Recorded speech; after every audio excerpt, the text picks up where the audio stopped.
now we're gonna get to the wilding out part. Yeah. How did you end up as a cast member on Wilding Out? How did that entire situation go? I mean, so I knew Nick for a while, you know, a little while now, and then I believe like the second or third year, you know, they had a tour going on. Mm-hmm. So me and my dad, you know, we went to the tour, and I asked Nick, you know, bring me out. So I just came out and I was dancing at first. I just was dancing. So then that's when he brought out all the cast members conceited. I was doing like the actual Wilding Out, like rap battles in school, like in high school and all that. Mm-hmm. Every single year, at the end of the year, we would have this big rap battle at the circle, and it was me, Trey Berry. We would always rap back and forth with each other, and I will always win. It's crazy to see how in like high school, freshman year, I was doing that. I didn't know anything about Wilding Out, never seen it. Mm-hmm. That was my freshman year. You know, we was doing the rap battles, and the circle got bigger and bigger. And by the end of by my senior year, the circle was like everybody, the whole school was everybody was gathered around, the whole gang. Yeah, to see this rap battle because we was going crazy. So I'm like, yo, I can do this. You know, I saw Conceited. Conceited was the first cast member I seen, and I went up to him, and I'm like, yo, you Nimrod, put me on the show. You know, and then he was like, nah, you ain't ready. That's why I'm like, yo, tell Nick, put me on the show, man. I'm ready, bro. I'm coming straight for you. I got bars for you. Oh, and he was like, you're not ready. You don't want this smoke. And when I went to Nick, I said, Nick, put me on the show, man. He said, you sure you ready? I said, yes, I am ready. So then, you know, fast forward later, a year later, I got an email from MTV asking me to audition for Wilding Out. So I went. And it was like 15 of us that had the audition. Only 8 of us made it. I believe 8 of us made it out of 15 that audition. I'm like, oh snap. You know, and me, they was like, Swag, you a little shaky.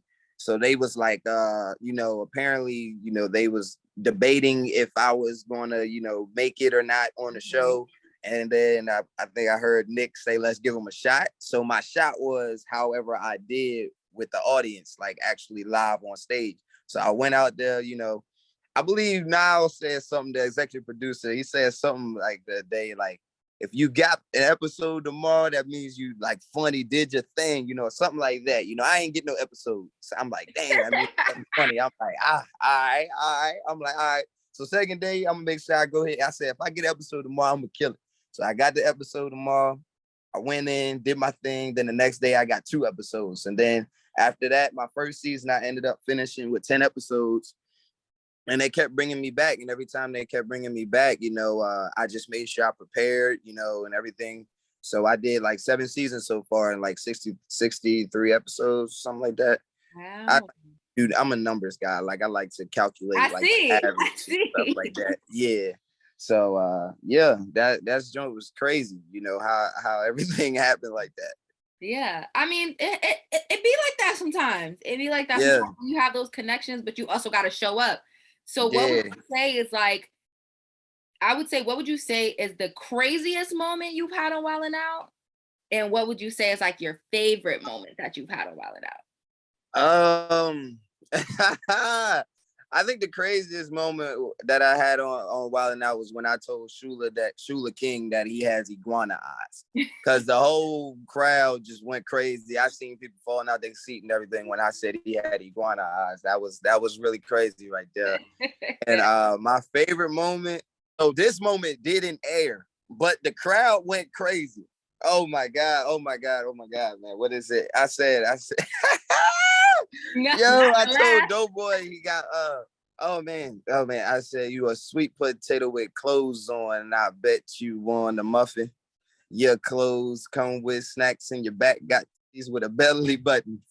I said Doughboy listen to his food and let his rolls dangle. He remind me of cheesy pizza because he got stuffed crust ankles. I said, Doughboy, you got stuffed crust ankles. Doughboy, you got stuffed crust ankles. And the crowd started cheering. Doughboy, you got stuffed crust ankles. Doughboy, you got stuffed. Oh my God! And that was off top. You told me that was off top. Yes, that's what I have. That's what I said. So what's it like working with Nick Cannon? What would you say it's like? Because Nick Cannon's a character.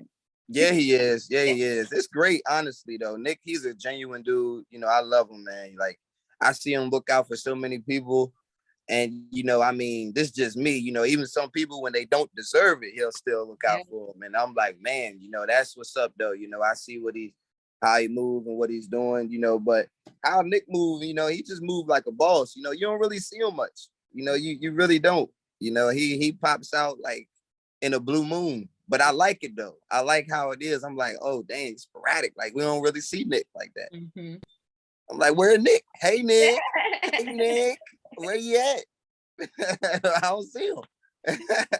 So I know this is a little shady too, but I got to get to the shady part. Yeah, I have to. So I know like there was a lot of controversy around Nick and his family, and all of his children, which are wonderful, beautiful blessings, we would say. Mm-hmm. But did you find yourself kind of in the middle of that, like when things were going down, where people looking at cast members like, do y'all have to stand up for him? Did you have to say anything on his behalf? Like, what was that experience like as a cast member, somebody that's close to him and that like works with him? Well, yeah, that is true. And that's a good question. Okay, so with me, honestly, I'm the type of person where I don't like to, put people business out there on blast and stuff. So I'll reach out to him directly. I reached out to him directly, make sure he was good up with his, like, mentally, like, just like to make sure that you're good mentally. And if that's cool, that's okay. You let me know that's cool. Then all right, I'm rocking with that. Like, I'm not gonna post about it, and stuff like that. But it definitely was pressure, because I believe my sisters was asking me like, are you going to say something about it? I'm like, what I need to say something about that for? That's his business. I don't want to like get into it or feel like, oh, I'm gonna be a better cast member because I spoke on this. No, I don't need to speak on something. All I have to do is just make sure my relationship with Nick is right. And if my relationship is right with him and I make sure he's good mentally, then I'm good. I don't need to let the world know about his business, because I might have a bunch of people that follow me that don't follow Nick, and they'll be like, oh, I didn't know this about Nick. And then they become a hater of Nick because I just posted about it in my opinion about something. Yep.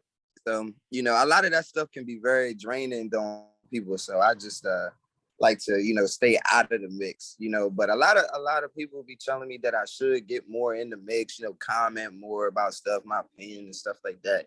But I just feel like when you do that, it's just a lot of unnecessary attention. It's a lot of unnecessary attention.